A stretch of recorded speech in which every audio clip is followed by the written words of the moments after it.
comenzamos una nueva serie de estudios que se llama Armas para la Victoria. Armas para la Victoria. Este es un tremendo estudio que creo que nos va a ayudar mucho en nuestra vida espiritual personal. También nos va a ayudar mucho en nuestro ministerio.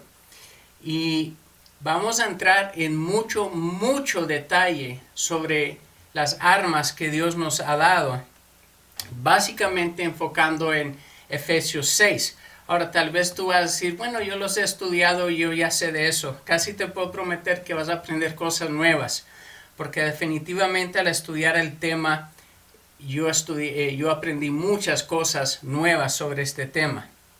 Entonces es una enseñanza poderosa que se centra en las armas espirituales que nos fueron otorgadas mediante la muerte, sepultura y resurrección de Jesucristo.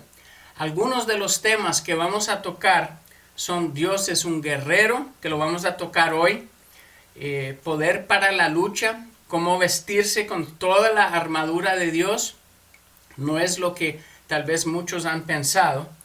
Vamos a hablar de fuerzas espirituales invisibles, lo que Dios enseña sobre los demonios, toda la armadura de Dios, explorando los diferentes elementos y vamos a aprender cosas bien fascinantes. Vamos a ver las armas que son poderosas en Dios, cómo derribar las imaginaciones que habla en Corintios, y vamos a hablar sobre eliminar gigantes en nuestra vida. Entonces creo que esto va a ser un fascinante estudio que nos va a llevar tal vez un año para completarlo. Ahora, uno de los énfasis en esta lección es que vivimos en los últimos días. Creo que eso no es ninguna sorpresa, ¿verdad? Para nosotros. Cuando la influencia maligna y las amenazas de Satanás se ven, se oyen, se sienten a nuestro alrededor. Pero la buena noticia es que nosotros servimos al Dios que mora en los cielos y vamos a ver que Él hasta se ríe de los planes del enemigo, porque al final solo los planes de Él prevalecerán. Veremos que el Señor es un hombre de guerra y no hay mejor guerrero que Dios mismo. Él sabe cómo vencer, Él sabe cómo atacar al enemigo. Y también nos ha dado armas espirituales a todos nosotros, armas claves para que podamos salir victoriosos. Entonces el primer punto que ven ahí en su hoja es: el Señor es un varón de guerra. El Señor es un varón de guerra. Y esta es la canción más antigua del Antiguo Testamento. Lo leemos en Éxodo 15, versículo 3. Dice: Jehová es varón de guerra, Jehová es su nombre. Claro, Dios es un Dios de amor y me encanta el tema de hablar de que Dios es un Dios de amor. Pero hay otro lado de Dios que es el Dios de guerra, un varón de guerra. Esta frase, el Señor es un varón de guerra, proviene, como vemos aquí, de Éxodo, después de que el faraón y sus ejércitos fueron derrotados y se hundieron en el fondo del Mar Rojo. Y Moisés y los hijos de Israel estaban cantando. Esta en realidad es el corito, el himno, la alabanza, lo que tú le quieras llamar, más antigua registrada en la Biblia. El término que vemos, varón de guerra, describe a un guerrero inminente. Un guerrero inminente, alguien que es poderoso en batalla o que sabe cómo luchar y vencer. Sabe cómo luchar y vencer a sus enemigos, y ese es nuestro Dios. Él sabe luchar y vencer, y qué bueno que tenemos un Dios que sabe no solamente luchar, pero sino que sabe vencer. Seguimos en el versículo 4 de Éxodo 15. Echó en el mar los carros de Faraón y su ejército, y sus capitanes escogidos fueron hundidos en el Mar Rojo. Los abismos los cubrieron, descendieron a las profundidades como piedra. Tu diestra, oh Jehová, ha sido magnificada en poder. Tu diestra, oh Jehová, ha quebrantado al enemigo. Entonces vemos que servimos a un Dios poderoso y potente. No importa lo que suceda en el mundo que nos rodea, porque Dios está al mando y Él sabe cómo vencer. Es un hombre de guerra. La siguiente parte de la canción describe lo que Dios hará y la reacción del enemigo. Vamos al versículo 7. Y con la grandeza de tu poder has derribado a los que se levantaron contra ti. Enviaste tu ira, los consumió como a hojarasca. Al soplo de tu aliento se amontonaron las aguas, se juntaron las corrientes como en un montón. Los abismos se cuajaron en medio del mar. Versículo 9. El enemigo dijo: perseguiré, apresaré, repartiré despojos. Mi alma se saciará de ellos. Sacaré mi espada, los destruirá mi mano.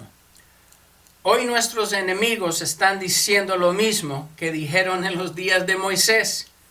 Quieren hacernos creer que están ganando, diciendo: tenemos nosotros toda la ventaja. Vamos a destruir la causa de Dios. Tomaremos todo el poder en nuestras manos y nos contentaremos con ellos. Bueno, lo siguiente que vamos a ver aquí es la reacción de Dios a lo que dice el enemigo. No es lo que dice Dios, es lo que hace Dios, y los israelitas lo están celebrando. Versículo 10. Soplaste con tu aliento, los cubrió el mar, se hundieron como plomo en las impetuosas aguas. ¿Quién como tú, oh Jehová, entre los dioses? ¿Quién como tú, magnífico en santidad, terrible en maravillosas hazañas, hacedor de prodigios? Extendiste tu diestra, la tierra los tragó. ¿Qué testimonio de los israelitas en cuanto a su Dios? Dios sabe cómo luchar y vencer a todo enemigo que se le opone a su pueblo o su causa. Entonces no debemos temer las jactancias del enemigo. Ahora vamos a ver algo bien interesante en el Salmos 2. Si tienes tu Biblia, aunque yo voy a tener los versículos aquí, te animo que abras tu Biblia y lo tengas ahí frente a ti, para que puedas ver los versículos por tú mismo en la Biblia. Ok, vamos a ver aquí en el Salmos 2 que aunque el enemigo y sus aliados crean que están triunfando o que tienen el control, vamos a ver que así no es. Dios tiene el control y nada puede frustrar sus planes. Dios tiene el control y nada puede frustrar sus planes. Un grande ejemplo de esto, así como una descripción precisa del tiempo en que vivimos, se encuentra en Salmos 2. Ahora, tenemos que tener también mucho cuidado cuando decimos Dios tiene todo en control, porque a veces usamos esa frase no correctamente. Estamos en una crisis y decimos, bueno, que Dios tome el control, como si Él no estuviera en control ya. Dios tiene el control desde el principio, no le tenemos que decir que Él tome el control. Él ya tomó el control. Las únicas áreas donde Él no tiene control son las áreas donde Él voluntariamente no ha tomado control, porque nos dio el control a nosotros por medio de nuestra autoridad. Y el peligro de a veces decir, ay, Dios tome el control, es que nosotros soltamos el control y no tomamos responsabilidad en las áreas donde debemos de tomar control nosotros con la autoridad de Jesucristo. Entonces hagamos esa distinción. En los eventos grandes del mundo Dios tiene el control. Y en nuestra vida también tiene control hasta cierto punto, porque Él dijo a sus discípulos, ¿verdad?, que Él les daba toda autoridad. Y esa autoridad la tenemos nosotros y la debemos de ejercer, no esperar que Él haga todo. Él gana la victoria, pero todavía tenemos que llegar a la batalla. Esa es una manera de describirlo. Ahora vamos a Salmos 2, versículo 1. Dice, ¿por qué se amotinan las gentes y los pueblos piensan cosas vanas? Versículo 2. Se levantarán los reyes de la tierra y príncipes consultarán unidos contra Jehová y contra su ungido, diciendo, rompamos sus ligaduras y echemos de nosotros sus cuerdas. O sea que tras puertas cerradas y en lugares privadas, la gente maquina planes contra el Señor y conspira para tomar el control. Todo esto lo hacen muchas veces en puertas cerradas y lugares privados. El hombre tiene su propio plan, pero el rey David afirma, y este versículo en el versículo 4 es uno de mis versículos favoritos de Salmos. El que mora en los cielos se reirá, el Señor se burlará de ellos. Ahora piensa en esto. Mientras los políticos hacen planes y las personas adineradas traman todo tipo de conspiraciones para controlar la sociedad que nos rodea, el Señor observa desde arriba y literalmente se pone a reírse de ellos. Dios está burlando del hombre que piensa que con sus planes puede vencer los planes de Dios. Y aunque crean que ellos tienen el control, aunque piensan que ellos tengan el control, Dios está obrando su plan y ellos lo ignoran por completo, pero al final les va a costar. Vamos al versículo 8. Versículo 8. ¿Quién es este Rey de gloria?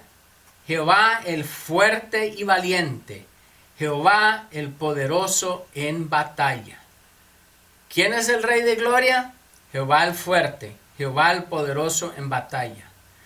Muchas veces nosotros le pedimos a Dios que se ponga de nuestro lado, pero mejor pedirle que se ponga de nuestro lado, nosotros nos ponemos al lado de Él. Y si estamos al lado de Él, vamos a ganar la victoria y Él nos va a dar la victoria. Este Rey, este Jehová fuerte y valiente, este es el Jesús, hermanos, a quien nosotros servimos. Este Rey de gloria, este Jehová fuerte y valiente, este Jehová el poderoso en batalla, es el Dios que tú sirves y el Dios que yo sirvo. Ahora vamos a ver un ejemplo que todos lo van a reconocer, enfrentando una oposición insuperable. Vamos a ver en Primera Samuel, no vamos a pasar ahí, bueno, sí vamos a ver un versículo ahí en Primera Samuel 17, pero como ustedes saben, esta es la historia de David cuando se enfrentó con Goliat. Y desde una perspectiva netamente natural, Goliat era insuperable. O sea que David se le enfrentara a este gigante, un enorme gigante que llamaban un nefilim, que era un hombre enorme, mientras que David era apenas un jovencito. En lo natural, tener esta batalla era algo absurdo. En lo natural, David no era ningún rival para Goliat. Sin embargo, al enfrentarse a las amenazas de Goliat, David responde con una tremenda valentía. Y lo vemos aquí en el versículo 45. Entonces dijo David al filisteo: tú vienes a mí con espada y con lanza y con jabalina, mas yo vengo a ti en el nombre de Jehová de los ejércitos, el Dios de los escuadrones de Israel, a quien tú has provocado. A quien tú has provocado. David demostró exactamente cómo debemos responder cuando el enemigo intenta desbaratar los propósitos de Dios en nuestra vida. David demostró exactamente cómo debemos responder cuando el enemigo intenta desbaratar los propósitos de Dios en nuestra vida. ¿Qué pasó aquí? Goliat desafió a Dios. No tanto desafió a David, sino que desafió a Dios. Y desafiar a Dios es un asunto muy, muy serio. Si vemos otros ejemplos del desafío de Dios en la historia de Moisés, en Éxodo 7, capítulo 7 al 11, el faraón desafió repetidamente a Dios y cuestionó la superioridad del Dios verdadero. Dios entonces le tuvo que demostrar quién era él realmente, quién era el verdadero Dios. Y uno por uno, Dios descartó a todos los dioses que adoraban a los egipcios. Si comparamos todos los eventos que vinieron a los egipcios por el mandamiento de Moisés, vemos que cada una de esas tragedias que sucedió a los egipcios era una derrota a un dios egipcio. Entonces Dios descarta a todos los dioses que adoraban los egipcios hasta que el propio faraón tuvo que reconocer que Dios era Dios. Y sabemos que los ejércitos del faraón fueron derrotados totalmente en el Mar Rojo después de que siguieron desafiadamente a los israelitas. Sabemos cómo terminó esa historia, ¿verdad? Entonces Dios no toma el desafío a él a la ligera y nosotros tampoco lo deberíamos de hacer. Como cuando David se le enfrentó a Goliat, quien desafiaba al Dios viviente, debemos responder a ese desafío como David, quien gritó básicamente: vienes a mí con espada, lanza y escudo. Vienes a mí con planes y tú crees que me vas a destruir, pero yo vengo a ti en el nombre del Señor de los ejércitos. Entonces, hermanos, no tengamos la actitud. Hay creyentes que he oído mensajes y dice: hermanos, lo que nos toca es aguantar hasta que Cristo venga. O sea, esta vida es tan miserable, tan horrible, que apenas vamos a sobrevivir y ojalá que Cristo venga pronto para que no nos muramos en miseria. Qué actitud más horrible que tener cuando servimos al Dios que es guerrero y sabe vencer. Si Él sabe vencer y vence y nosotros somos hijos de Él, igualmente vamos a vencer. Entonces esta primera enseñanza es como una introducción a todo lo que viene, pero quiero animarles desde el principio que sepan, y yo creo que lo saben, pero para recalcar que nosotros servimos a un Dios que es un guerrero. Sí es un Dios de amor, sí es un Dios misericordioso y nos tiene mucha paciencia. Pero también a los que no tienen ningún interés en Dios y lo quieren desafiar, Dios no se juega con Dios. Y Él es un guerrero. El Señor de los ejércitos del cielo. David le dijo a Goliat en el versículo 45, como lo habíamos leído, le dijo: tú vienes a mí con todas estas armas naturales, mas yo vengo a ti en el nombre de Jehová de los ejércitos, el Dios de los escuadrones de Israel, a quien tú has provocado. Cuando a Jesús se le llama Jehová de los ejércitos, significa que Él es el Señor de los ejércitos del cielo y el capitán de todos ellos. Y el capitán de todos ellos. Hermanos, cuando el enemigo se pasa de la raya intentando desafiar a la iglesia de Jesucristo, los planes y propósitos de Dios, ha cruzado una línea que no debe de haber cruzado. Mientras tanto, desde el cielo, Dios se sienta y se ríe de sus planes. Siguiente punto: Jehová saldrá como gigante y como hombre de guerra. Isaías 42:13. Jehová saldrá como gigante y como hombre de guerra. Despertará celo, gritará, voceará y se esforzará sobre sus enemigos. Otra referencia a que Dios es un hombre de guerra.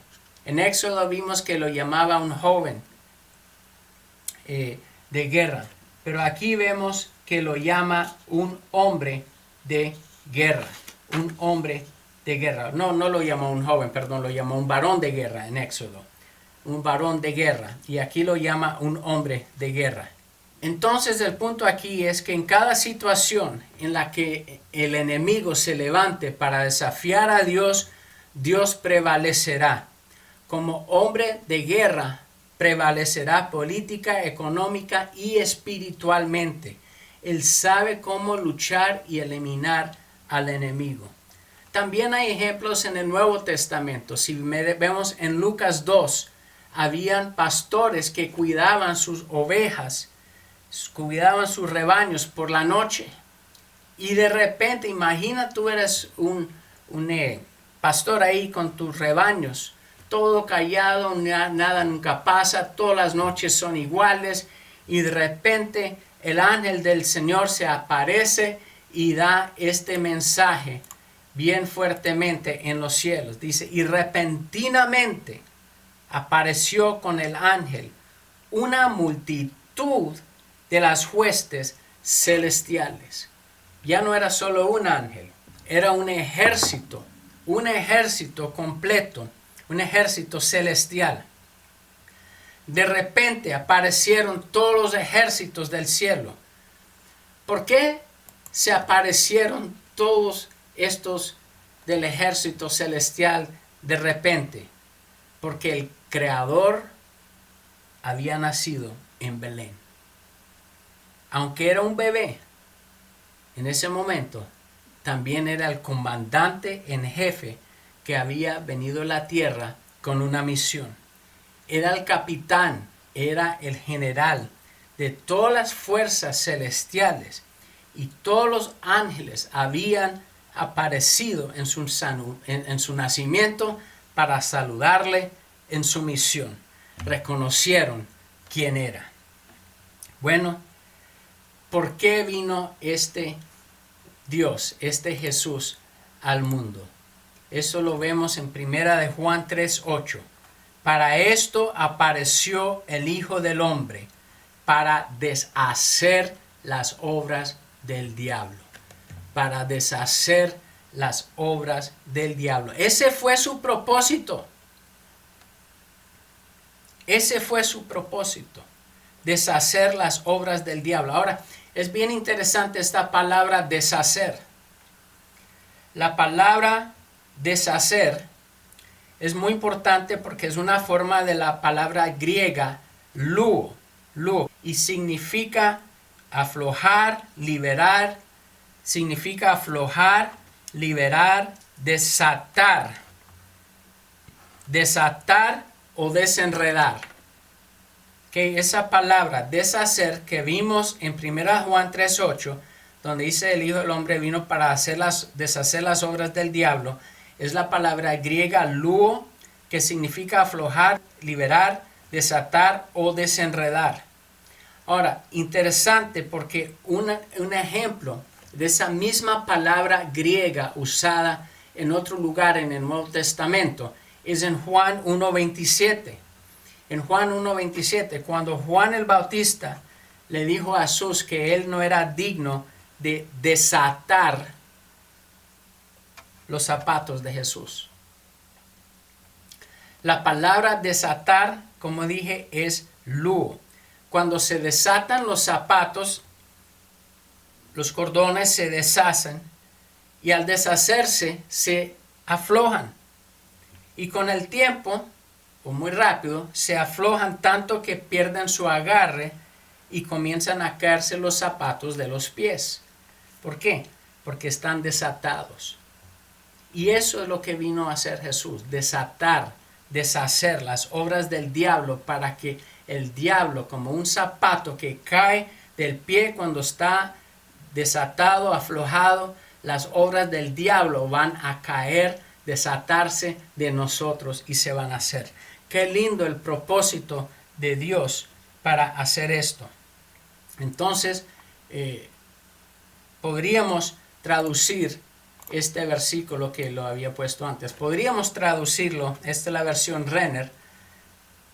Dijo, para esto apareció el Hijo del Hombre, para desatar, desenredar, soltar y destruir totalmente las obras del enemigo.